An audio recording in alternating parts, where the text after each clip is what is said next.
Hello à tous, je suis Éléonore Vigneron et je suis ravie de vous accueillir sur Rayonnante.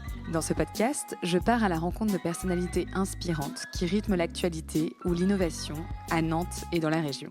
Ensemble, nous discutons de leur parcours de vie, de l'origine de leurs projets et de leur vision de l'entrepreneuriat nantais. Rayonnante, un podcast original à écouter quand vous le voulez sur toutes vos plateformes de podcast. Clémentine Piazza est la fondatrice d'In Memory, une société qui révolutionne les services funéraires présente à Nantes, place Gralin. Oui, vous avez bien entendu, révolutionner. Ce mot, dans ce secteur-là, on n'y croit pas. Et pourtant, quand en 2016, cette diplômée d'HEC, ancienne directrice marketing d'Unibail Rodamco, décide de tout quitter pour créer sa maison de pompes funèbres, elle repense tout. Le fond, la forme, le ton et les prix justes. Parce que derrière chaque départ, il y a une famille. Sa mission est simple mais immense. Aider ceux qui restent. Et pour ça, elle remet du bon sens, de la douceur, du service dans ce métier. Là où souvent, il n'y a plus que du commerce. Ici, on évoque ce métier hors norme, à la fréquence émotionnelle forte, de ce qu'il demande. On parle de la mort, de ce qu'elle nous apprend, des rituels et de tous ces gestes qui aident à traverser. Et puis Clémentine se raconte. Vous l'entendrez, il y a chez elle une énergie singulière, celle de ceux qui veulent changer les choses, celle de ceux qui embarquent avec audace et tendresse. Clémentine, c'est quelqu'un qui marque. En tout cas, ça a été mon cas dès la première fois que je l'ai vue sur scène, au 0 to 1 de Nantes, organisé par les équipes d'ici lundi. Alors, je vous souhaite une belle écoute. Bonjour Clémentine. Bonjour Éléonore. Bienvenue dans Rayonnante. Merci. C'est moi qui te remercie de m'accueillir ici dans tes bureaux à Paris. Je suis ravie d'être ici pour replanter un peu le contexte de notre rencontre. On s'est rencontrés donc à Nantes lors d'un événement qui s'appelait le 0 to 1 dans lequel tu intervenais. Donc j'ai eu la chance de t'écouter ce jour-là. Et en fait, j'ai été très touchée par à la fois ton parcours, parce que tu as pu parler de ton parcours, mais aussi par tout ce que tu fais avec In Memory, ta mission avec cette entreprise. Et j'ai eu envie à ce moment-là de t'interviewer, que tu nous racontes justement tout ça aujourd'hui un petit peu plus en détail et un petit peu plus longuement. Que tu nous parles aussi de cette maison In Memory qui est à Nantes, qu'on parle peut-être aussi de la mort au sens plus large, qu'on essaie de briser un peu le tabou autour de ça. Mais d'abord, je te propose de commencer par te présenter, Clémentine. Avec plaisir. Vraiment, merci de m'accueillir. Alors, moi, je m'appelle Clémentine Piazza. Je suis la fondatrice et la présidente des Pompes Funèbres In Memory. Notre activité de pompe funèbre, je l'ai créée il y a 4 ans maintenant. On est présent dans les grandes villes de France, donc à Paris, à Lyon, à Bordeaux et bien sûr à Nantes. On est très attachés à notre mission qui est de permettre aux familles en deuil de réaliser un adieu pour leurs proches, qui lui ressemble et qui leur ressemble. On est convaincus que ce qui se joue dans les obsèques, c'est comme planter une graine pour le chemin du deuil. Et donc nous, notre mission, c'est que chaque famille qui nous choisit pour organiser des obsèques se dise « on a bien fait les choses ». Et ça nous ressemblait. Ça, c'est vraiment notre mission quotidienne. Donc on réalise l'ensemble des rôles d'une pompe funèbre, je les précise parce que c'est souvent pas connu. Le premier qui n'est pas neutre, c'est qu'on prend soin du défunt. Quand le rite religieux le permet, on réalise la toilette mortuaire. C'est souvent le cas aussi pour les laïcs, ce qui permet aux familles de se recueillir autour de la personne, ce qui est un moment très important, on en reparlera peut-être. Et ensuite, on continue à en prendre soin puisqu'on transporte le défunt aux différentes étapes des obsèques choisies par la famille. C'est toujours une cérémonie d'adieu, que le rite soit religieux ou laïque, et ensuite un temps, souvent au cimetière, pour accompagner le proche jusqu'à sa demeure éternelle, qui est souvent un caveau familial. C'est toutes ces étapes-là, c'est un métier assez incroyable avec à la fois une fréquence émotionnelle très forte, mais aussi physique. On est très reconnaissant de la confiance des familles, c'est un moment très important, fondamental, très vulnérable aussi. Donc on se sent très responsable. Et on essaie d'apporter une alternative à ce qui se fait habituellement, en tout cas dans les groupes historiques, sur la manière d'accompagner les familles, avec plus de délicatesse, plus de temps aussi pour les familles, plus de beauté, et aussi des prix justes, bien sûr par souci d'éthique. 50% des cérémonies sont laïques ? Oui. Ouais. Quelle est la part après des cérémonies selon les rites religieux ? Alors ça dépend beaucoup des villes. Ouais. La taille des communautés n'est pas la même entre les villes. À Nantes, c'est quasiment 50% catholiques, 50% laïcs. Okay. La communauté juive, elle est plus présente à Paris, par exemple. Je sais qu'elle est présente à Marseille aussi, on n'est pas encore. Elle est aussi présente à Bordeaux. Elle est plus petite, mais on la connaît bien à Bordeaux. La communauté musulmane, elle est présente à Bordeaux, à Paris. Voilà, en tout cas, nous, on connaît tous ces rites-là. On est vraiment des experts de tous les rites religieux. On a aussi un point de vue sur les rites laïques.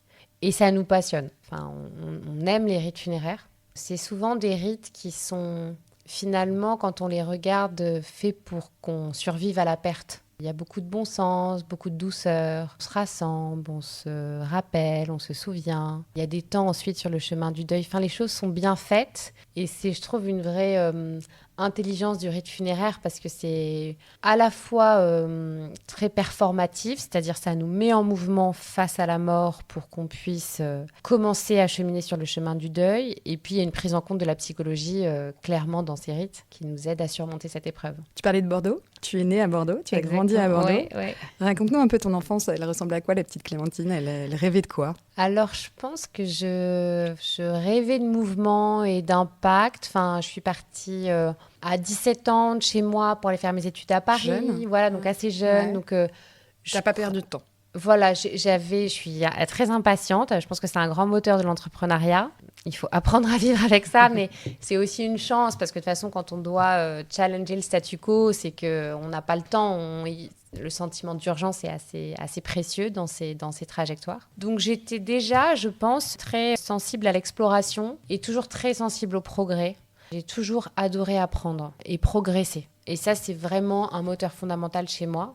Et tu rêvais de quoi, petite? J'ai une expérience qui m'a marquée. Je faisais de la comédie musicale. J'aurais pu me projeter sur les planches, quoi. Parce que j'adore cette adrénaline, de créer de l'émotion sur un temps court. Et finalement, les obsèques, c'est ça aussi. Et donc, à 17 ans, tu quittes Bordeaux, tu quittes tes parents, ta famille. Ouais. Pour faire une prépa Henri IV. Là, c'était au service du développement cérébral. Franchement, on faisait ça toute la journée, c'est tout. Et puis ensuite, j'ai intégré HEC et j'ai étudié là-bas pendant 4 ans. Donc, tu sors d'HEC et puis tu commences chez Unibail. Exactement, ouais. Où tu es la plus jeune directrice marketing à 27 ans, c'est ça? Ouais, À 27 ans, directrice marketing d'un groupe coté au CAC 40. Qu'est-ce que tu retiens de ces années?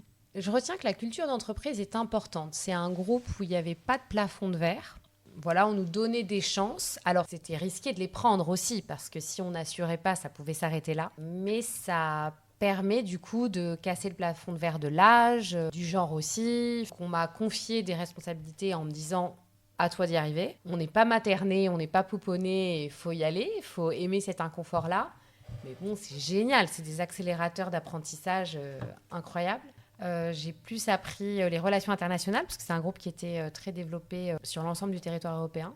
Et ça, c'était aussi dingue en apprentissage, aussi très inconfortable, parce qu'en fait, on est très français, sans s'en rendre compte. Ça permet d'accéder plus, je trouve, à qui sont les gens, parce que tu es obligé de te débarrasser de ce que tu es sans t'en rendre compte, ou de ce que tu perçois de l'autre, qui n'est pas forcément l'autre. C'est-à-dire, par exemple, quand je travaillais en Pologne, j'ai adoré travailler avec les Polonais. Souvent, le langage non verbal du visage, il est plus dur qu'en France. Il est un peu moins ouvert. Donc, du coup, au départ, j'avais l'impression de mal faire ou de pas bien comprendre. En fait, après, j'ai compris que c'était simplement... Enfin, même en fonction de la langue que tu parles, tu vois, le sourire va être plus grand, la bouche va être plus mobile ou pas. Enfin, quand tu vois un Américain, un Français parler, les États-Unis, le visage est beaucoup plus mobile et ouvert. Et donc, j'avais un effet très étrange au départ. Puis voilà, j'ai compris qu'en fait, c'était juste du langage non verbal, qu'il fallait aller au-delà de ça. Et ça te remet en question. J'imagine que tu devais avoir une certaine pression quand même liée à ton poste. Comment est-ce que tu faisais pour gérer cette pression? Alors oui, il y avait de la pression. Et c'est vrai que ça s'apprend de gérer le stress. Tu vois, c'est-à-dire aujourd'hui, quand tu montes un projet, tu as des stress aussi. Je les gère de mieux en mieux.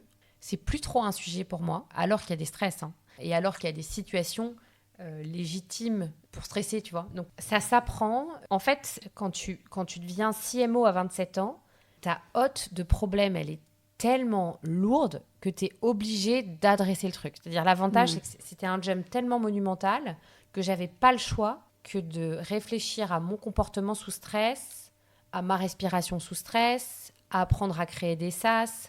Et je me suis toujours, je trouve le cerveau fascinant et je me suis toujours intéressée à ces biais cognitifs. Voilà, quand est-ce que ça me joue des tours et quand est-ce que c'est aussi mon meilleur ami parce que la peur, c'est hyper important, parce que c'est un instinct, parce que l'intuition, c'est un truc fondamental chez moi et que j'y crois beaucoup, tu vois. Donc, c'est pas que dans les biais cognitifs, c'est aussi dans sa force.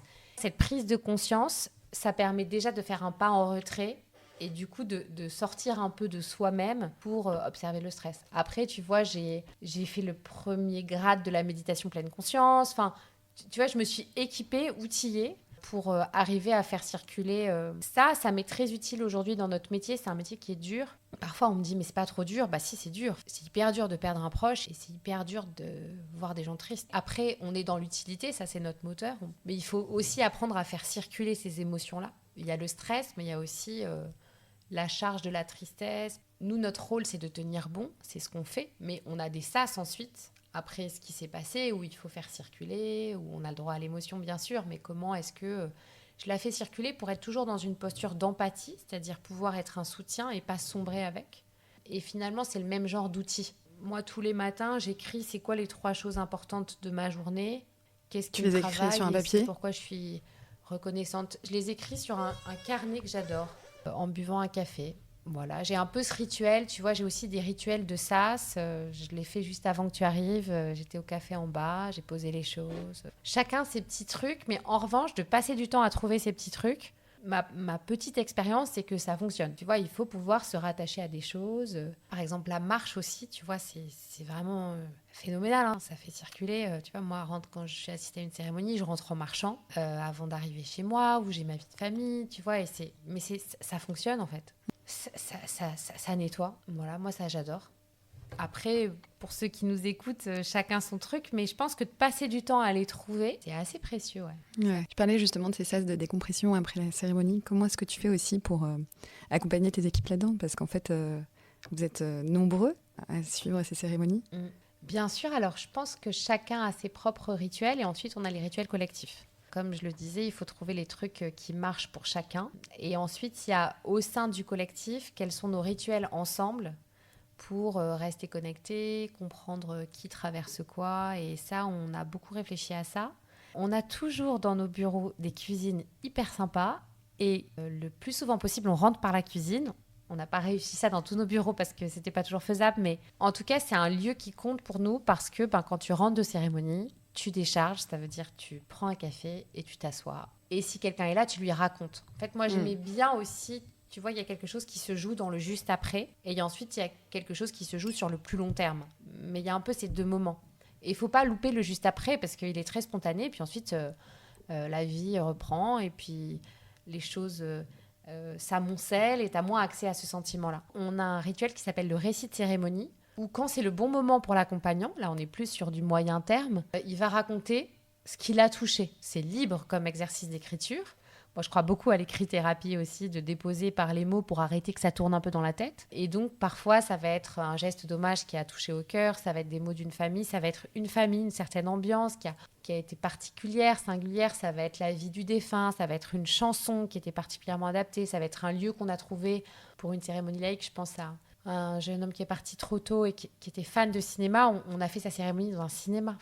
Et le cercueil était sur la scène, là, et tout le monde était dans un siège de cinéma. C'est dingue, incroyable. Ouais. Et je sais que l'équipe qui a fait ça, c'est évidemment particulier. Et du coup, aussi chez nous, à travers ce récit-là, où on n'est pas tous aux manettes, mais bon, quand on nous dépose ça compte, et ça permet de tisser un lien de solidarité entre nous tous aussi pour savoir qui a vécu quoi dans la semaine. Ça, c'est un beau rituel, et on imprime ces récits chaque année, on en fait un livre qu'on offre aux membres de l'équipe pour en garder une trace aussi. Ouais, c'est génial. Je reprends sur ton parcours. Tu parlais tout à l'heure de peur. Justement, quand on te propose à 27 ans de prendre ce poste en marketing chez Unibail, est-ce que ton premier réflexe quand on t'a proposé ce poste-là a été d'avoir peur, de ne pas être à la hauteur, peur du jugement, peur... Oui, et c'était pas grave.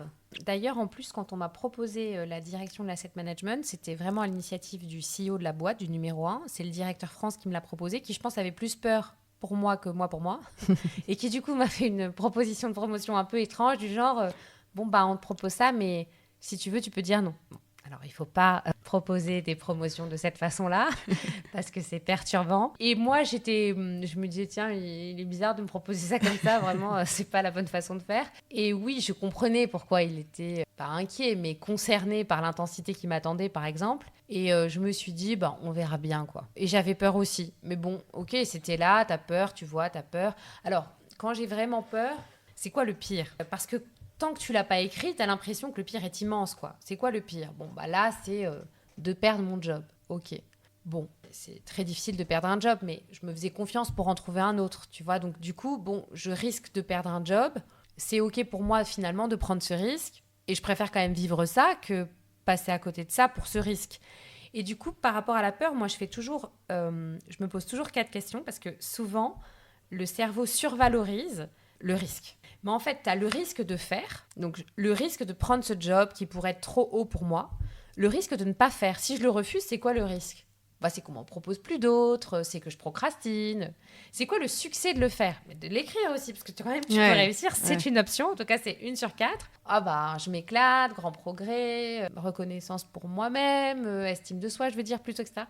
Et puis ensuite, le succès de ne pas faire. Si je prends pas le job, c'est quoi le succès ? Je suis plus tranquille, j'ai moins de stress, etc. La vie est peut-être plus douce. Et puis ensuite, de regarder, ça dépend à des moments de vie, ça dépend de contexte personnel, de contexte professionnel. Là, on change en plus, la réponse ne sera pas toujours la même, mais en tout cas, on a écrit les 4 aspects. Et ça m'a toujours vachement aidée. Je le fais quand j'ai peur, je le fais toujours. Et du coup, je me sens, j'ai toujours peur, mais je me sens plus consciente, et libérée, éclairée, non libérée. Ok, je sais de quoi je parle en tout cas. Je trouve que le plus difficile, c'est le gris dans l'angoisse. C'est je suis stressée, mais je sais pas trop pourquoi. C'est souvent dans ces moments-là qu'on est irascible, par exemple. Alors que quand on sait de quoi on parle, ça n'annule pas la peur, mais ça change pas beaucoup les conséquences de comportement ou de décision. Et justement, grosse prise de risque, parce qu'en 2016, tu quittes ton poste pour lancer In Memory. Qu'est-ce qui s'est passé, Clémentine ? Je me rappelle de ce moment où je l'ai annoncé à mon CEO, je pense qu'il est tombé de sa chaise 2 fois. À la fois, tu quittes ce job, seriously, et ensuite aussi pour accompagner les endeuillés de France. Oui, parce qu'au moment où tu quittes ton job, tu avais cette idée-là déjà en tête. Ah oui, c'était pour créer In Memory. Ah ouais, ça c'était la seule chose qui pouvait me faire quitter ce job. Je le sentais, je le percevais, je l'ai confirmé depuis beaucoup, mais je sentais que c'était un projet de ma vie, quoi. Donc j'étais prête à tout quitter. En tout cas, moi, j'avais besoin d'un projet que j'aime, quoi. C'était pas entreprendre pour entreprendre. Ça, non. J'avais eu plein d'idées et j'y allais pas. Je me respectais dans cette procrastination parce que je sentais qu'il fallait que ça vaille pour quelque chose qui nous parle, quoi. Il y en a, je pense, qui entreprennent pour entreprendre. Très bien, moi, c'est un moteur où j'ai besoin que le projet ou le produit ou le service en question, je sois passionnée. Et ça prend du temps parce que c'est une rencontre, en fait. Et cette rencontre entre In Memory et moi, elle s'est faite, je pense, pour 2 raisons. La première, c'est que factuellement, j'ai accompagné ma meilleure amie qui faisait face à un deuil et du coup, j'ai organisé les obsèques pour elle. Donc, j'ai été aux manettes sans que ce soit mon propre deuil, ce qui sans doute a permis plus de lucidité aussi. Et j'ai trouvé tout très archaïque. J'ai eu l'impression d'être basculée dans un autre temps. Alors, à l'origine, In Memory, c'est un service d'hommage en ligne. Ensuite, on est devenu pompe funèbre, c'est-à-dire on propose aux familles de créer un espace privé dédié aux défunts pour que chacun le raconte. Et j'avais constaté que transmettre les informations sur les obsèques, c'était un casse-tête, alors que pour n'importe quel anniversaire, tu as 10 applis pour rassembler les gens. Et finalement, appeler tout le monde, c'est pas facile. Il y a une charge empathique de l'autre qui est évidemment peu racontée, mais très réelle. En fait, c'est pas facile parfois la peine des autres quand soi-même on a sa propre peine. Donc on a aussi envie que ce soit facilité. Et dans tous les cas, de répéter l'adresse du cimetière du village, c'est fatigant, quoi. Donc j'avais trouvé que c'était pas aidant. Et puis ensuite, il y avait des messages incroyables partagés par les uns et les autres, perdus dans les téléphones des uns et des autres, non rassemblés. Certaines familles font l'effort, mais c'est vraiment ultra minoritaire. Et à la fin, on a tous perdu cette matière de mémoire et d'hommage qui est si belle, si réelle, si vraie, si singulière et tellement importante pour faire son deuil. Donc c'est comme ça que le service d'hommage est né.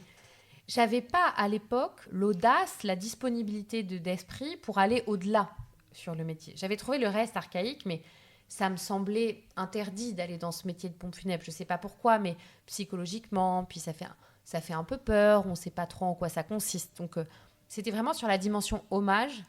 Donc ça, c'est la raison factuelle. Et ensuite, la raison plus intime, c'est que j'ai toujours pensé à la mort, que j'ai toujours eu une surconscience que la vie pouvait s'arrêter. Ça ne m'a pas rendue triste ou angoissée, c'est là. Donc, je fais toujours attention à la manière dont je dis au revoir, au cas où on ne se revoit pas. Je sais que c'est hyper angoissant pour plein de gens quand je dis ça, mais moi, j'ai toujours pensé comme ça. Et j'ai toujours un peu pris soin de certains moments, comme les derniers. Et quelque chose qui t'a marqué, qui est en lien avec ça? Depuis toujours, franchement. Je sais pas, mais depuis que je pense que j'ai une relation consciente à la mort, je crois que c'est autour de 5-6 ans, j'ai toujours un peu pensé ça. Et du coup, j'ai toujours pensé à la perte de ce que j'aime sans que ça m'angoisse, mais en me disant qu'est-ce que ça implique dans ma vie qu'il puisse mourir un jour. J'ai toujours trouvé la mort insurmontable intellectuellement, tu vois, que pourquoi ça s'arrête, et puis en plus... pourquoi parfois à ce moment-là, il y a des telles injustices et tout, c'est incompréhensible parfois. Enfin, c'est quand même un grand mystère. Hein. De l'accompagner au quotidien ne change rien à ce mystère. Alors, je ne suis pas venue pour trouver une réponse au mystère, mais je peux vous confirmer qu'il n'y en a pas, parce que franchement, c'est dingue, les histoires de vie et de mort et de deuil. Et du coup, après, tout ça s'est fait de manière très intuitive, parce que quand même, de tout lâcher pour créer un service d'hommage, pour rendre hommage à nos morts, c'est de l'intuition, quoi. À la fin, je peux pas dire autre chose que ça. Alors, ma peur, c'était quand même que ce que j'avais ressenti n'intéresserait que moi. Je m'étais dit, bon, j'ai vu un besoin, très bien, j'aurais bien aimé que ça existe, mais c'est un peu autocentré. Il y a plein de choses peut-être qui parlent pas à d'autres qu'on pense. Et donc, j'avais peur que ce soit pas juste. Ça, vraiment. Et donc, je me suis mis en marche pour y répondre. Et je suis allée dans une entreprise de pompes funèbres en leur disant... Alors, j'ai développé un service d'hommage bêta pendant mon job le soir et le week-end. Donc, je commençais vraiment à être passionnée par mon truc parce que c'était beaucoup d'engagement. Le truc a existé, c'était live, c'était prêt. C'était pas parfait, mais ça marchait. Et du coup, je suis allée voir une pompe funèbre qu'on m'avait recommandée en leur disant j'ai ça, qu'est-ce que vous en pensez ? Et le gérant m'a dit, c'est pas gadget, ça répond à un vrai besoin, j'y crois à votre truc. Du coup, allez voir les conseillers funéraires, puis vous pouvez vous incruster en rendez-vous pour présenter votre service. Donc, j'avais un peu une double vie, c'était les lundis. Je quittais la grosse boîte pour aller un peu discrètement dans une entreprise de pompes funèbres, devenir amie avec les conseillers, pour qu'ils acceptent de m'avoir à côté en rendez-vous. Et puis, je voulais aussi valider si ce dont on parlait, j'étais capable de le surmonter, tu vois, de ces rendez-vous avec les endeuillés, qu'est-ce que c'est ? Et est-ce que la peine tellement présente, j'allais arriver à la vivre, en fait, à vivre avec ? Et c'est ça. Et du coup, il y a eu 30 familles qui s'en sont servies. Alors, 30, c'est rien et c'est immense parce que quand des frères décident de choisir une mémoire pour rendre hommage à leur mère qui est toute leur vie aussi, je me suis dit waouh, enfin à l'échelle de 1, c'est immense en fait. Et donc il m'a suffi de 30 choix immenses pour me dire allez, j'y vais. Et là du coup, comme j'avais répondu à cette peur, c'était finalement assez facile pour moi, de partir. Et ce nom, tu l'as trouvé dès le début? Il est génial, ce nom, il est tellement bien trouvé. Je ne l'ai pas trouvé dès le début, ça a été tellement dur à trouver parce que, je l'adore maintenant. Ça a été un chemin de croix parce que ça ne pouvait pas s'appeler comme Instagram s'appelle, c'est-à-dire un nom qui ne veut rien dire. Parce que ça fonctionne quand c'est un outil du quotidien et que si tu arrives à rentrer dans les usages, ça devient un nom du quotidien. Nous, heureusement pour nous tous, perdre un proche, c'est pas souvent dans la vie. Et donc, ça n'allait pas s'installer comme un outil fréquent. Donc, il fallait que ça dise quelque chose pour qu'on comprenne, parce que j'avais pas le choix j'avais pas d'autre choix. Donc, je cherchais un mot signifiant, tu vois, des choses qui sont dans les expressions, dans les langues, mais dès que c'est dans les langues, ça a été racheté, les noms de domaine.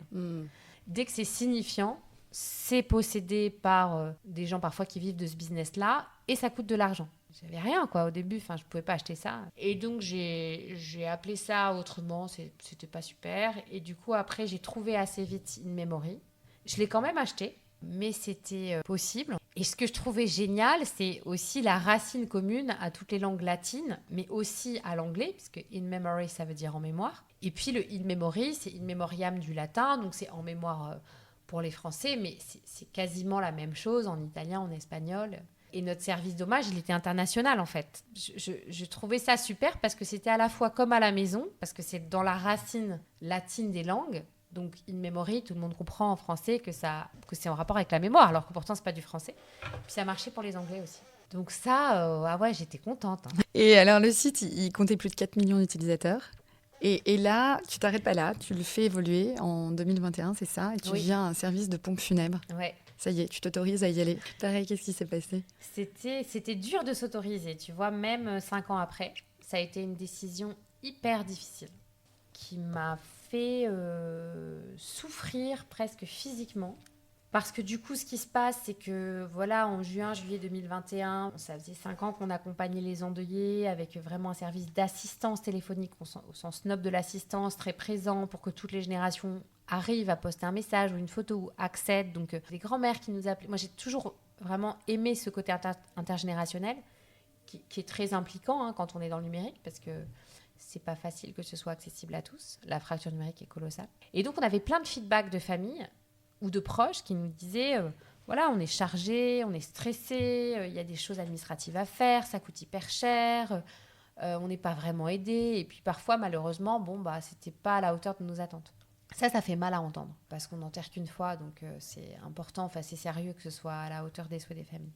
Donc, on comprend qu'il y a ce besoin, on se pose avec ma petite équipe de direction, on voit bien ce qu'on a envie de faire et un peu, voilà, c'est l'été, quoi. Donc, du coup, j'étais en train de me dire, je vois bien ce qu'on veut faire, mais en fait, qu'est-ce que ça veut dire ? Entre se le dire et puis le faire, c'est vraiment, sur ce métier-là, très différent. On ne fait pas du conseil aux entreprises, tu vois. Ça veut dire faire des toilettes aux défunts et trouver des corbillards et commander des cercueils. Et être présent physiquement, complètement. Physique, quoi. Tu as raison, parce qu'on n'imaginait pas du tout ça en ligne. Bien Je sûr. pense que ça ne marchera pas du tout en ligne. Les gens ont besoin d'être avec nous, de nous voir, de nous ressentir, qu'on leur dise c'est bon, vous pouvez avoir confiance, etc. Et donc, du coup, c'était en août 2021 et j'étais presque alitée, quoi. J'étais épuisée par ce choix à faire. Mais bon, ok, je ne savais pas comment j'allais vivre avec la douleur face à moi. C'est pas pareil en digital et en face et avec les défunts. Ça me mettait KO en fait. Et du coup, je me suis dit, j'ai pas décidé, j'ai pas adressé la peur, j'ai rien réussi. Je me suis dit, allons-y, je verrai bien. Tu vois, c'était un peu pas de capacité de choix.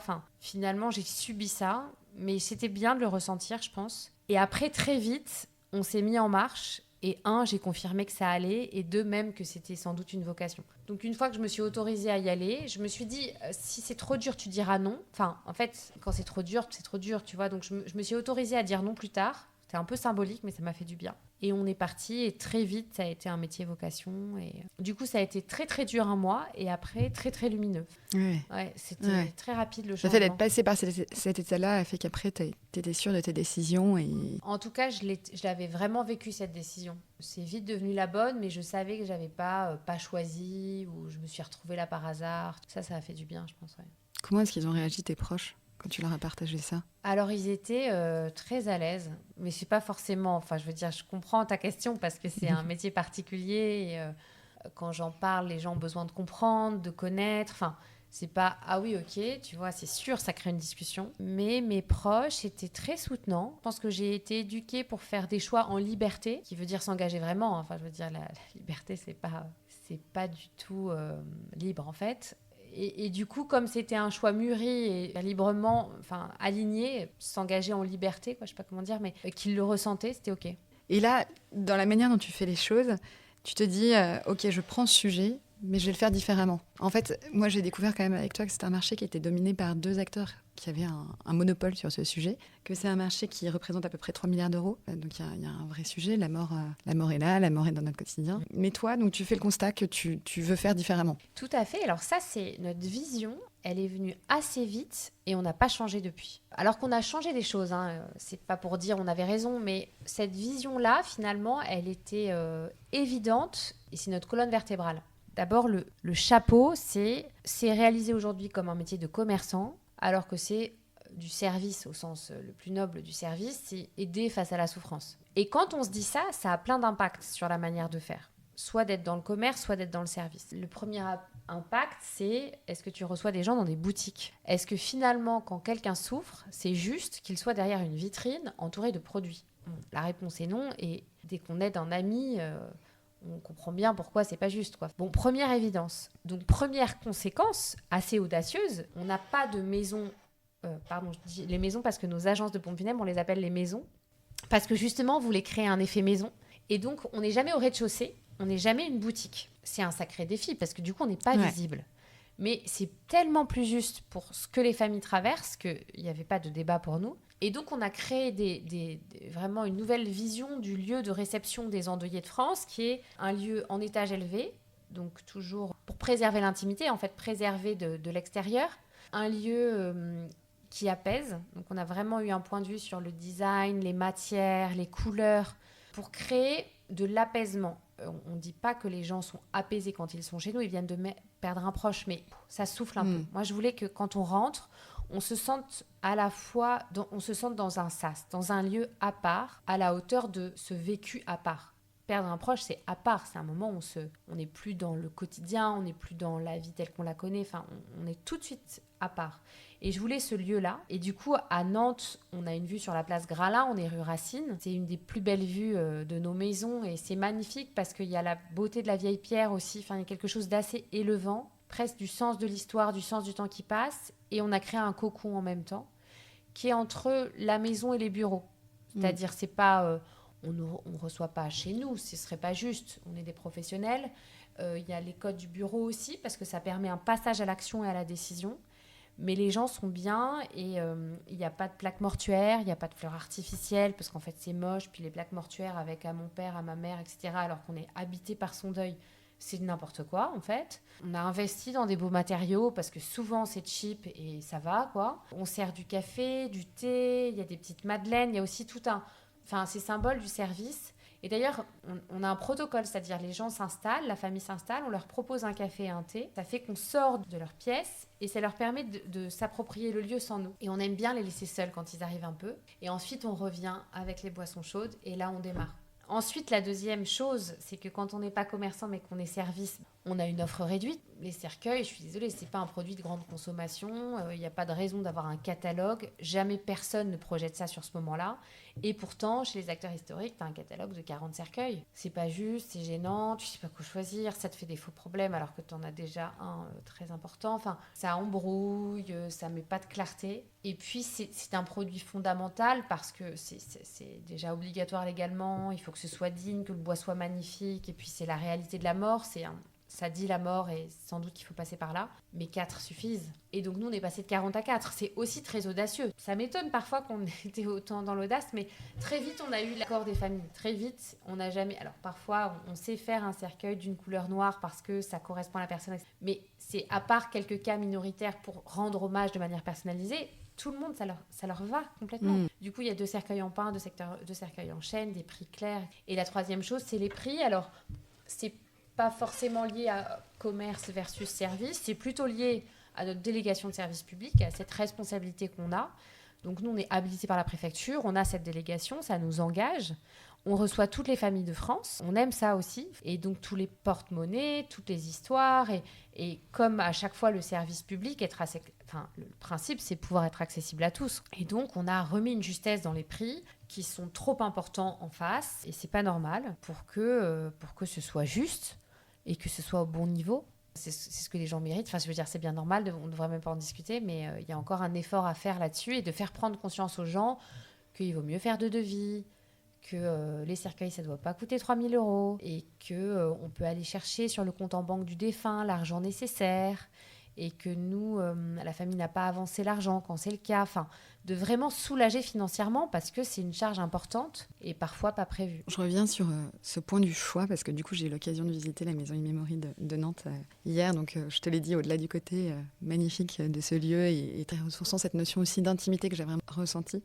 Il y a une chose qui m'a marquée, c'est ce meuble qu'il y avait dans un coin de la pièce où justement ta directrice de maison donc, m'a montré à tirer les tiroirs de ce meuble et en effet donc, tu as les 3 essences de bois, tu as les 2 formats de cercueil et tout est présenté de manière très belle, très simple et en même temps, quelque part, ça donnait envie, tu vois. En fait, je pense que ce sentiment-là, c'est parce qu'on crée des sas à chaque fois. Tu vois, c'est-à-dire voir un cercueil, c'est pas neutre. Et donc, mettre sous les yeux 40 cercueils, c'est brutal en fait. Et donc, à chaque fois, on s'est dit comment on présente chaque chose, alors que chaque chose est dure à voir. Et puis, je peux te dire que parfois, t'es pas censé les voir. Hein. En fait, on sort les choses au fur et à mesure de ce qu'on comprend de la famille et de quand c'est le bon moment de le montrer, pour le montrer. Un exemple concret, les emblèmes qu'on met sur les cercueils. Donc, c'est soit des symboles religieux, soit des symboles laïques. En fait, quand tu apprends qu'une famille est de rite catholique, par exemple, on peut pas lui sortir les 20 emblèmes. Enfin, c'est pas juste. On sort directement. Alors, pour les catholiques, on a 3 formes de croix parce que c'est possible. Il y a des formes très différentes. C'est très joli. Enfin, très différentes sur une forme de croix, mais plus légère ou plus statutaire. Et puis, en fonction de qui était le défunt, en fait, c'est un vrai choix. le cercueil, qu'on dit voilà, est-ce que vous êtes prêts, on va en parler maintenant, est-ce que c'est un bon moment pour vous? Et plutôt que d'avoir... Il y a des agences de pompes funèbres où tu vois des cercueils en taille réelle. Il y a des showrooms de cercueils. C'est violent. Je suis désolée, c'est une violence structurelle. Donc nous, on s'est dit, il faut choisir le bois, pouvoir le toucher, avoir un échantillon grand. Donc oui, tu as des échantillons de bois, mais qui n'ont pas une forme de cercueil, qui sont des petits carrés de bois, comme tu as pu voir. Et ensuite, tu choisis la forme. Et on a des formes miniatures pour casser un peu cette distance. Alors, il faut voir le cercueil en taille réelle, mais ça, c'est le temps de la cérémonie. Et d'ailleurs, il y a tout un protocole autour de ça pour le voir. Enfin, tu vois, c'est un moment particulier. Tu peux pas voir un showroom de cercueil avant. Je suis désolée, quoi. Et ça me met en colère, tu vois. C'est que comment on a fait pour en arriver à être au milieu de plaques funéraires derrière une vitrine, avec derrière un showroom de cercueil dans lequel on t'amène, tu vois. C'est violent de A à Z. Ouais, vous avez remis beaucoup de bon sens dans ce moment, dans cette épreuve de vie, quoi. De bon sens et de délicatesse, c'est vraiment 2 mots-clés chez nous. Comment est-ce que vous avez fait pour vous faire connaître ? On l'a fait grâce à Fleur, par exemple, que tu as rencontrée, donc la directrice de la Maison de Nantes. Moi, j'ai toujours voulu une organisation décentralisée d'In Memory. J'aime l'autonomie, c'est une valeur importante pour moi et je l'aime chez les autres aussi.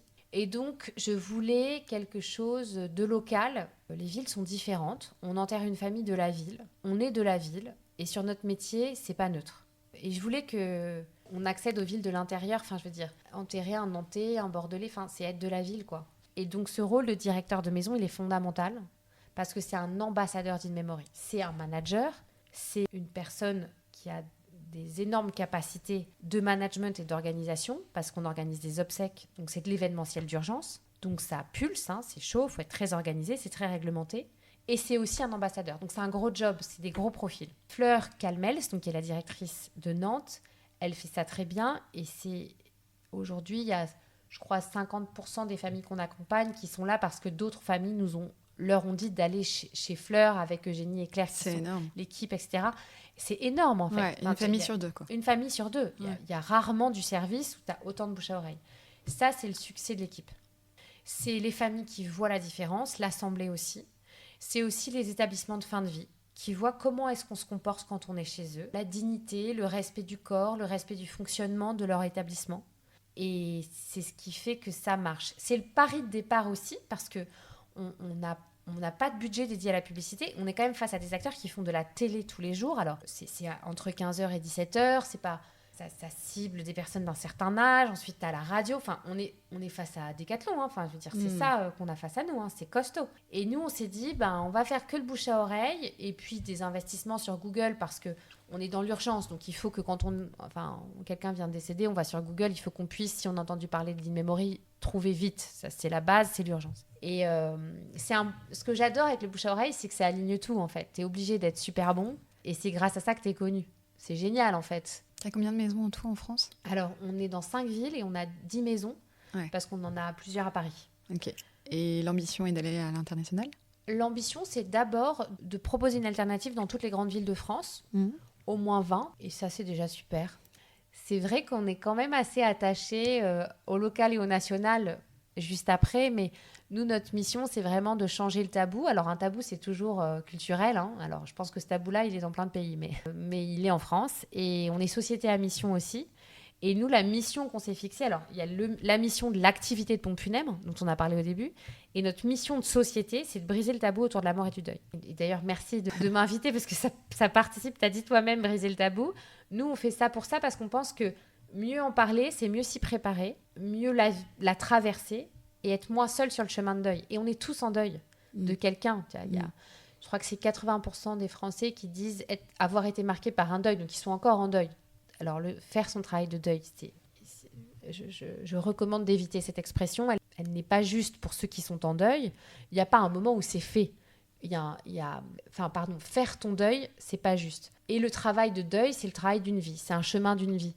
On est toujours en deuil d'une personne qu'on a perdue. Simplement, on vit différemment avec ça au fil des années. Donc, en fait, on est tous en deuil. Et bon, moi, j'aime mon pays et c'est vrai que j'aimerais, d'abord arriver à faire toutes les extra miles, toutes les actions à côté qui font prendre conscience qu'il faut s'en parler, il faut se soutenir, il faut se demander comment ça va quand on est en deuil. Ouais, c'est important, ça. Je t'allais partager, mais vraiment, ce que j'ai apprécié dans ton discours, et là encore en t'écoutant, c'est que je suis bluffée par ta capacité à mettre un coup de pied dans cette fourmilière, à prendre le sujet à bras-le-corps, tu vois, à ton envie de faire bouger les Géline, dans cet univers, elle est géniale. Enfin, en plus, il y a quelque chose qui me touche et qui doit toucher sûrement plein de personnes, c'est le fait que tu sois jeune, que tu sois une femme, que tu y ailles, quoi, tu vois. Je trouve ça hyper inspirant. C'est la première chose. Et la deuxième chose, je voulais te demander justement comment est-ce qu'on fait, tu vois, pour briser ce tabou du deuil en France, qui est quand même très inscrit, surtout dans certaines religions. Comment on fait? C'est quoi tes conseils, toi, pour en parler, comment mieux vivre ça aussi? Alors écoute, d'abord, finalement, c'est un tabou qu'on subit, mais qui n'est pas si difficile que ça à décapsuler. C'est-à-dire que, tu vois, le tabou de l'argent, je pense que c'est beaucoup plus important, c'est beaucoup plus dur d'avoir la discussion. Finalement, moi, de ce que je vis au quotidien, évidemment, avec In Memory, les gens se disent, ils ont bien raison, ça doit être OK d'avoir la discussion avec elle. Et du coup, les gens me parlent. C'est plutôt la peur de gêner ou de se dire, mais comment ça va être reçu? Mais quand tu sais que ce sera reçu avec une vraie écoute et respect, les gens parlent, hein, vraiment, les gens me racontent, et c'est magnifique parce que du coup, on se connecte vraiment. Donc, on n'est pas loin d'arriver à le briser. Déjà, je pense que c'est très subi, c'est lié à la médicalisation de la société, c'est lié à plein de tendances de fond, mais c'est pas un choix qu'on a fait collectivement, quoi. Enfin, si on pouvait faire autrement, on le ferait. Donc, ça, c'est pour dire, si vous avez envie d'y aller, allez-y, vous serez récompensé, quoi. Et après, il y a aussi un protocole d'empathie, un protocole conversationnel par rapport à ça. Quelque chose que je dis parfois, souvent, les endeuillés témoignent qu'on leur demande plus comment ça va. Ça, c'est Christophe Fauré, qui est un psychiatre spécialisé sur l'accompagnement du deuil, qui le dit. Et alors, on comprend pourquoi. C'est vrai que si quelqu'un vient de perdre un proche, on se dit bien que comment ça va, c'est pas top comme question parce que ça va pas. Et donc, on la pose plus. Et je comprends pourquoi on la pose plus. Mais il y en a une autre qui fonctionne et qui permet quand même, du coup, de demander, mais tu en es où, toi? C'est comment tu te sens aujourd'hui? Ça, voilà, allez-y, posez cette question-là quand vous vous sentez prêt à la poser à une personne en deuil. Elle fonctionne tout le temps. Elle est juste. Alors, c'est pas comment tu te sens, c'est comment tu te sens aujourd'hui. Alors déjà, il y a l'état de se sentir, et puis le aujourd'hui, ça intègre les mouvements du deuil. Parce que du coup, la réponse, ça va être, ça va mieux qu'hier, mais bon, c'est quand même dur, quoi. Ou là, ça va très mal. Enfin, ça met la temporalité déjà du deuil, qui est une vraie réalité de ce qu'on vit. Et puis, comment tu te sens, c'est une question neutre, ouverte, et tu peux dire, ça va ou ça va pas, alors que comment ça va, déjà, il y a ça va, ce qui marche moins bien. Voilà, ensuite, la deuxième chose que je dirais, c'est écouter. C'est peut-être la seule chose qu'on a à faire. Je trouve que souvent, quand quelqu'un souffre, on a une injonction de conseil, et je sais pas pourquoi on se met dans cette situation. Pouvoir écouter des conseils, c'est déjà être dans un certain état. Parfois, c'est pas le moment, quoi. Et puis, c'est pas le sujet. Le sujet, c'est d'abord, je te raconte ce que je ressens. Pour le deuil, ça peut être aussi, je te raconte comment ça s'est passé, comment j'ai appris, où j'étais, la cérémonie. Le comment ça s'est passé, c'est assez important. Et puis, je reviens du coup sur la première discussion, ce que dit Christophe Fauré, il dit aussi qui c'était pour toi. Ça, c'est une question géniale. Évidemment, perdre une maman, c'est perdre une maman, mais il y a plein de mamans. Et puis, parfois, il y a la maman qu'on appelle tous les jours, parfois, il y a la maman qui est un pilier, mais qu'on appelle moins. Il y a plein de présences, en fait, de façons d'être en lien. Et donc, qui c'était pour toi, c'est hyper important. Et de ne pas catégoriser. Évidemment, il y a le lien familial, il parle, allons au-delà, quoi. Enfin, évidemment qu'il y a plein de mamans, quoi. Donc, ça, je trouve que c'est super aussi parce que ça fait vivre le défunt quand même. Il est là, ça fait du bien d'en parler. Parfois, ça fait pleurer et ça fait du bien aussi. Et comment ça s'est passé? Donc ça, c'est comment tu te sens aujourd'hui, qui c'était pour toi, comment ça s'est passé. Christophe Fauré le dit, je l'ai pratiqué, il a raison. Ça met des repères dans la conversation et ça fonctionne pour avoir la discussion. Et après, faites-vous confiance et la conversation, elle est belle parce qu'on se connecte. Ça, c'est la première chose. La deuxième chose, c'est écouter. Écoutez avec tout votre corps et toute votre tête et toute votre attention, bien sûr. Mais écoutez, parce que le conseil, c'est souvent, en fait, il faudrait... Le conseil juste, c'est quand on a vraiment compris à quoi on avait affaire déjà. Donc, quand on a vraiment écouté. Donc, si on se presse à donner des conseils, on augmente nos chances qu'on soit à côté de la plaque. Je me rappelle d'une situation où une personne partage une grande tristesse et l'autre personne lui dit tu devrais cuisiner. Fais de la cuisine, ça va te vider la tête. Et c'était pas le moment de dire ça. Alors moi, ça me fait hyper mal. Moi, j'ai un problème là, c'est que je vis hyper mal ça parce que je suis en empathie pour les deux, mais il faut que la personne finisse. Help, on s'en fout là. Et puis on sait pas si la cuisine c'est le truc. C'était complètement à côté de la plaque. Et donc, autorisez-vous le silence. Et le silence, c'est aussi ce qui fait qu'on sera écouté après parce que ce sera plus juste. Donc voilà, il faut la boucler, écouter vraiment. Et 50% de la guérison, c'est la considération de la souffrance. Dans notre métier, on le voit, c'est 50% poser les choses. On est là, racontez-nous. Après, chez nous, il y a aussi 50% d'action et on va faire pour vous ce qui compte. Mais c'est notre rôle, là, c'est ce qu'on attend de nous. Mais ces 50% d'écoute, c'est déjà guérir. Ce que tu dis là, ça me fait tellement penser à un bouquin que j'ai lu. Je ne sais pas si tu connais Anne-Dauphine Jullian et son histoire. Tu sais, elle a écrit donc, son premier bouquin qui est le plus connu. Et puis elle en a écrit un tout petit, juste après, qui s'appelle La Consolation. La Consolation. Ouais, La Consolation, pardon. Et en fait, en lisant ce bouquin, c'est exactement ce que tu dis. J'ai trouvé ça incroyable parce qu'en fait, elle dit la manière dont elle a vécu son deuil et ce qu'elle aurait aimé entendre. Voilà. Et elle dit justement, en fait, les gens, comme ils ne savent pas gérer cette situation, ils te posent plus de questions. Ils sont très concentrés sur la forme et plus sur le fond. Et en fait, elle disait dans ce bouquin, mais peu importe la manière dont vous dites les choses, en fait, dites-les. Tout simplement, et c'est ça qui fait du bien aussi. Complètement. Elle dit aussi un autre truc qui m'a vachement touchée, qui est le pouvoir de consolation des anonymes. Je pense qu'on a une responsabilité collective à la consolation. Elle raconte ça, je trouve ça génial. Elle dit, parfois, finalement, la plus grande consolation vient de quelqu'un qu'on ne connaît pas, et c'est très bien comme ça. Ça va être une infirmière qui passe, mais qui n'était pas forcément celle qu'on voyait tous les jours, qui va dire quelque chose qui sera juste. Ça va être un boulanger, ça va être... Et ça, je trouve ça hyper responsabilisant. Alors, il y a le rôle des plus proches. Bien sûr, quand on est en première ligne, on se demande comment faire les choses, etc. Et on est concerné. Mais je le vois avec In Memory, nous, la chance qu'on a, c'est qu'on est des anonymes. Et du coup, on a une vraie capacité de consolation. C'est un peu l'humanité qui s'exprime à travers les anonymes, quoi. Et voilà, je pense à Gaëlle Leblanc, que j'avais interviewée, qui a perdu Romane à la naissance, après 10 jours de vie, et qui dit « Je ne sais jamais comment répondre à la question « Combien tu as d'enfants ?» Elle est dure, c'est tellement dur.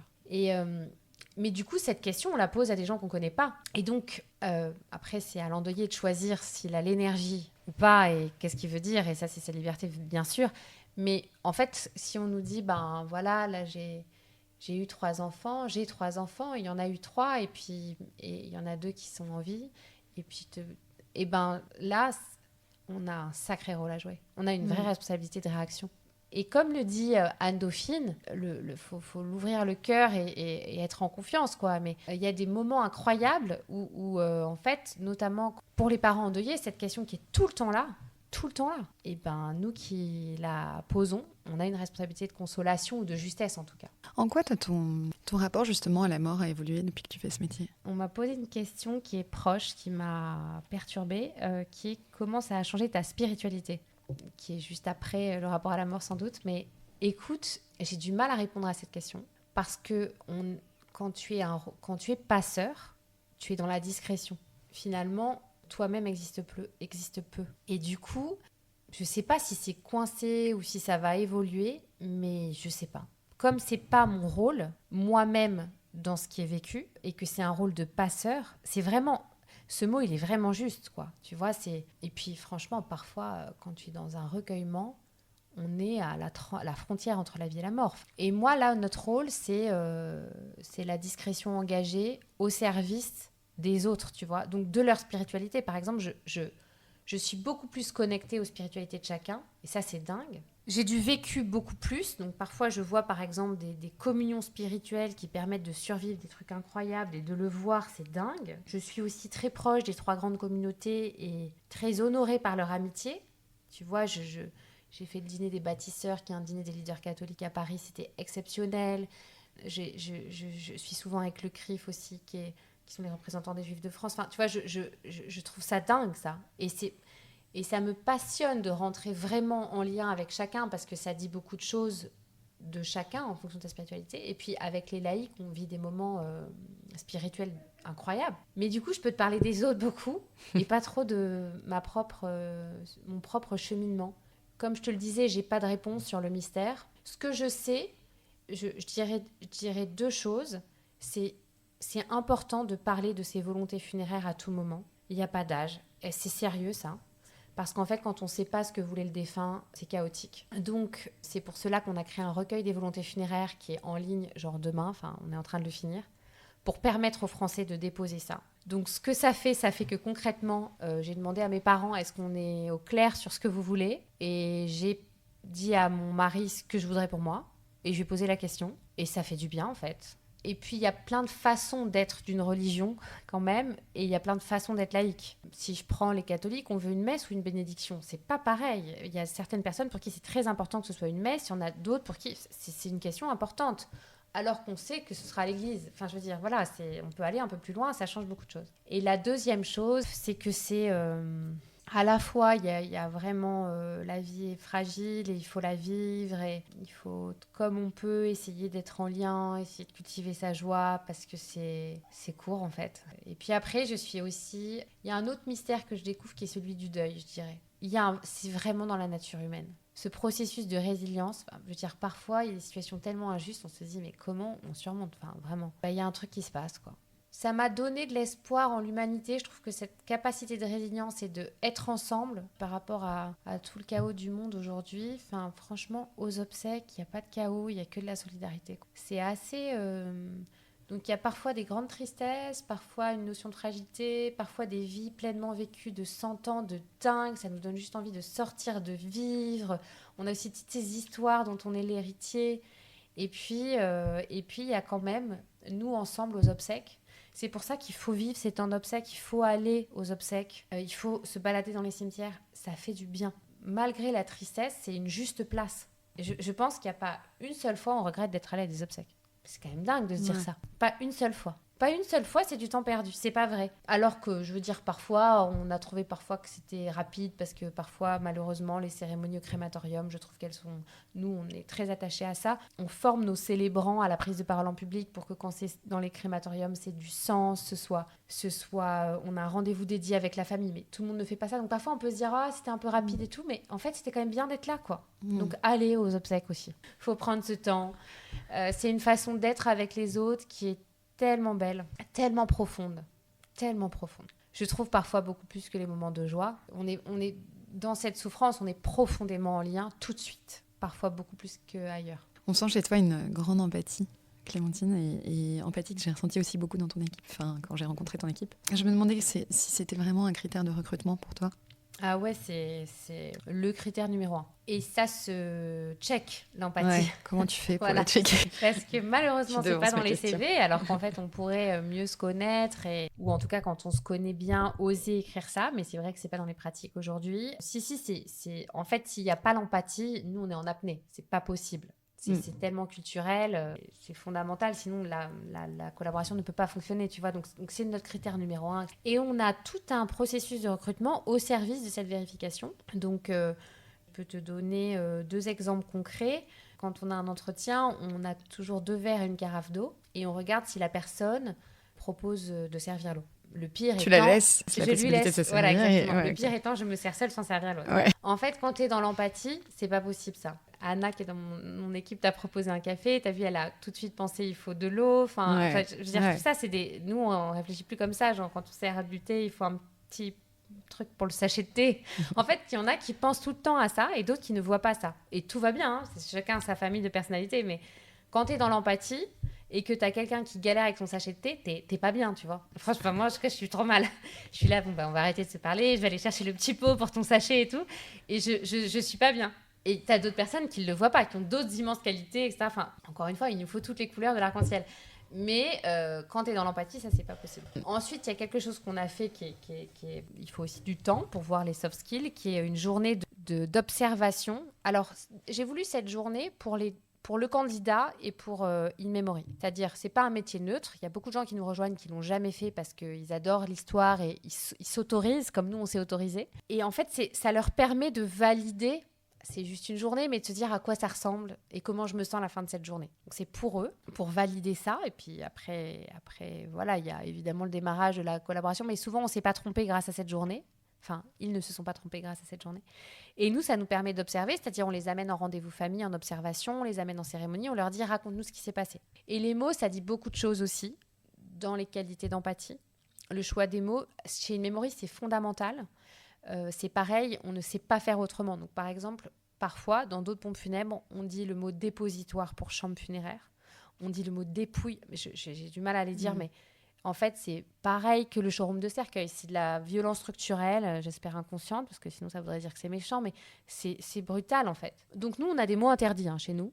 Par exemple, quand une famille vient et que si frères et sœurs ont perdu une maman. S'ils disent maman, on dit maman. S'ils disent mère, on dit mère. C'est pas... Tu t'adaptes on s'adapte au langage, aussi, au code de la voilà, famille. Voilà, ça c'est important.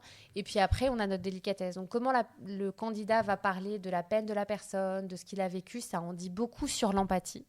Et ça nous permet de la conforter. Et on se trompe pas là-dessus, honnêtement.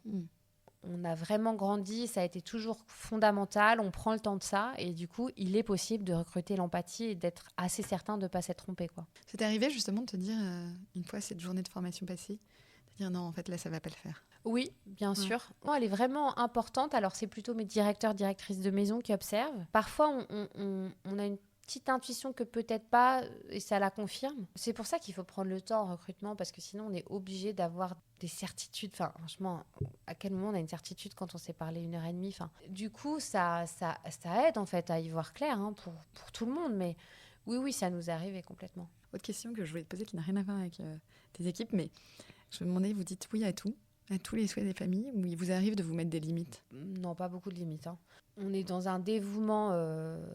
D'ailleurs, c'est un sujet en management, hein, s'assurer que les équipes se mettent leurs propres limites, en fatigue, en énergie. Je te raconte une histoire. Une fois, il y a une famille qui vient, qui nous dit on ne peut pas voir le cercueil. On ne peut pas, c'est blocage. Toute la famille. En tout cas, il y avait deux très proches. Ils nous disent on ne veut pas voir ça. Sauf que, c'est la loi, que c'était une cérémonie avec un cercueil. Enfin, mais blocage. Alors, d'abord, ce qui est important, c'est que nous, on a une posture de non-jugement fondamentale. C'est très important, ça, pour les familles. Je pense qu'elles le sentent.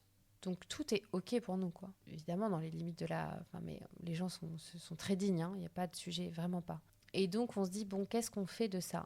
Et donc, les équipes, il aimait beaucoup la nature, ce monsieur. On a recouvert le cercueil de gazon et de fleurs. Donc, l'accompagnante avait été fleuriste dans sa vie.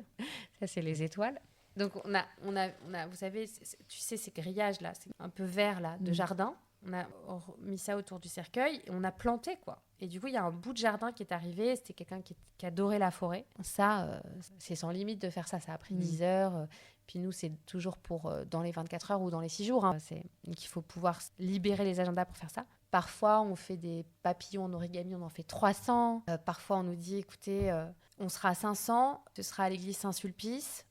C'est le 12 juillet et il faut qu'on boive un verre tous ensemble après. Autant te dire que tout est pris, tout est booké. Donc là, on a réussi à trouver la maison de l'Amérique latine. Mais là, on est sans limite pour les familles. Nous, c'est-à-dire, j'ai appelé le directeur. Évidemment, ils nous disent, non, on a un déjeuner et on a un dîner. Enfin, on est le 12 juillet, c'est le moment où il y a du soleil, tout est pris. Donc, on nous dit non 3 fois. Donc, je me débrouille pour avoir le directeur.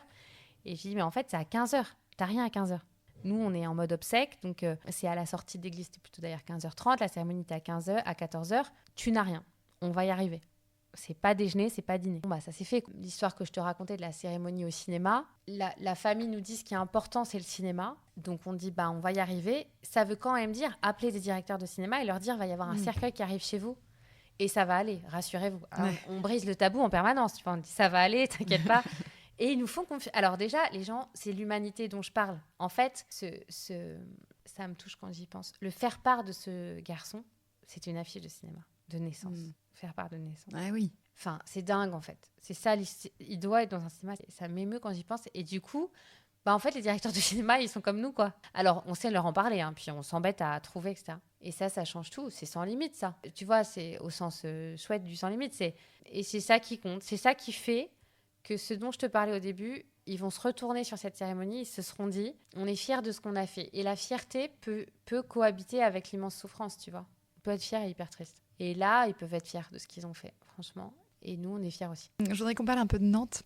Donc du coup, la maison In Memory est implantée à Nantes, tu le disais, les rues Racine. L'appartement donne juste au-dessus de la place Gralin. C'est vraiment très très beau. Comment est-ce qu'on réagit les Nantais quand cette maison s'est ouverte ? Il y a un super match entre In Memory et Nantes. Je pense que c'est lié à... Je dis ça de Nantes et Bordeaux. Ça marche, quoi. Ça match. Je pense que Nantes, il y a une élégance, il y a un savoir-vivre, il y a un souci de la réception, une importance des rites aussi dans la ville. Et ça marche. Tu vois, quand tu vas dans notre maison à Nantes, je sais pas, ça marche. C'est l'élégance de la ville. On a fait un truc qui répond à la place Gralin, qui est magnifique. Du coup, les gens sont sensibles à cette beauté et s'y sentent bien aussi. Tu vois, on ressent ça. Ensuite, je pense que c'est une ville qui est attachée aux rites. La communauté catholique est importante, connaît bien ses rites. Nous, on les connaît bien aussi. Et donc, on avance bien ensemble. Ça permet, par exemple, que les messes soient encore plus belles. Tu vois, moi, je suis convaincue que le rôle de la pompe funèbre par rapport à l'officiant religieux, c'est d'être au service d'une paroisse, par exemple, ou de l'officiant, d'avoir tout calé nickel. Comme ça, la famille, elle est disposée à préparer avec le bénévole de la paroisse. C'est le bon moment. À Nantes, les familles connaissent bien leur rythme, mais parfois, on rassure, on réexplique. Et du coup, la discussion, elle est meilleure. Et du coup, le prêtre, il est meilleur. Et pour moi, ça, c'est le rôle qu'on a à jouer. C'est que la famille, elle soit disponible dans le coup de cette discussion pour qu'en fait, le choix du texte soit le plus juste, pour qu'on ait eu le temps de parler des chants. Ce qu'on fait aussi, ça, c'est très apprécié à Nantes, c'est on fait les livrets de cérémonie. Moi, je me suis dit, non, il y en a marre, quoi. Ces obsèques, il y a toujours une page à 4 ou rien parce qu'on n'a pas le temps. Ouais. Les mariages, il y a toujours un livret. Les obsèques, il n'y a jamais de livret. À part quelques familles où il y a 20 petits-enfants, machin.